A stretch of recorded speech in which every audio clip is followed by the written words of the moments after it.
Ich liebe Zitronenmelisse total. Sie ist ein tolles Seelenkraut mit einem herrlichen Geschmack.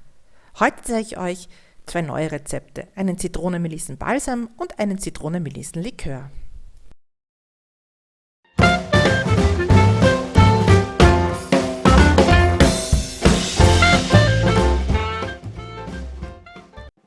Herzlich willkommen auf meinem Blog. Zitronenmelisse ist vielseitig einsetzbar. Sie wirkt gegen Schlafstörungen, depressiven Verstimmungen, Nervosität und Herpes.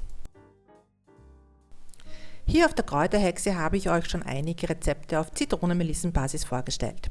Am beliebtesten ist der Zitronenmelissen-Sirup, den ich euch rechts oben verlinkt habe.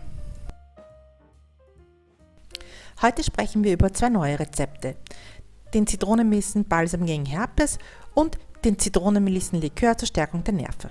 Alle Rezepte dazu könnt ihr in der Beschriftungsbox unter dem Video nachlesen.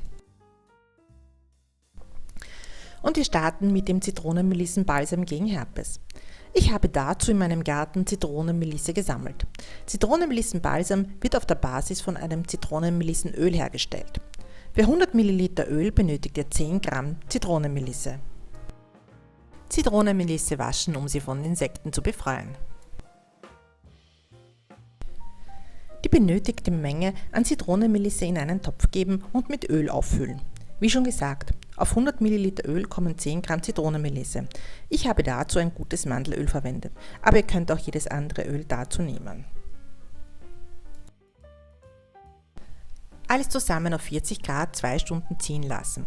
Ihr könnt dazu ein Thermometer verwenden, damit ihr bei der Temperatur richtig liegt. Anschließend abfiltern und in ein Schraubglas füllen. Ich habe das Öl eine Woche lang ziehen lassen.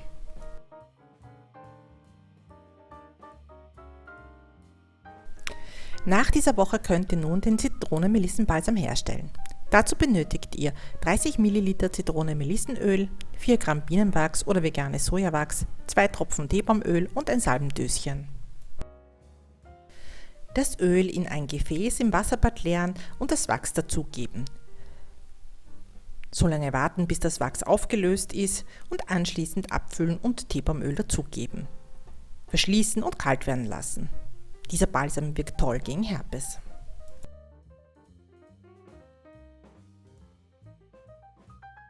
Und weiter geht es mit dem Zitronenmelissenlikör zur Stärkung der Nerven. Wie beim Rezept davor wird die Zitronenmelisse in einem ersten Schritt gereinigt. Für einen halben Liter Likör benötigt ihr 2 Handvoll Zitronenmelisse. Die Zitronenmelisse in ein Schraubglas füllen und mit Korn aufgießen. Das Glas verschließen und eine Woche lang an einen warmen Ort stellen.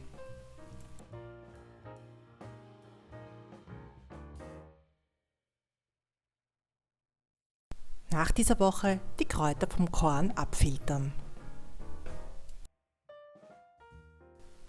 Danach 150 Gramm Honig in 200 ml Wasser am Herd auflösen.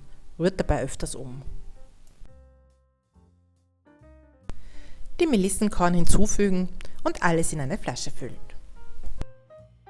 Bei Nervosität oder Nervenschwäche ab und an ein Stamperl davon nehmen. Das wäre es dann auch schon mal wieder für heute gewesen. Ich freue mich, wenn ihr das nächste Mal wieder dabei seid und wünsche euch viel Spaß beim Nachmachen.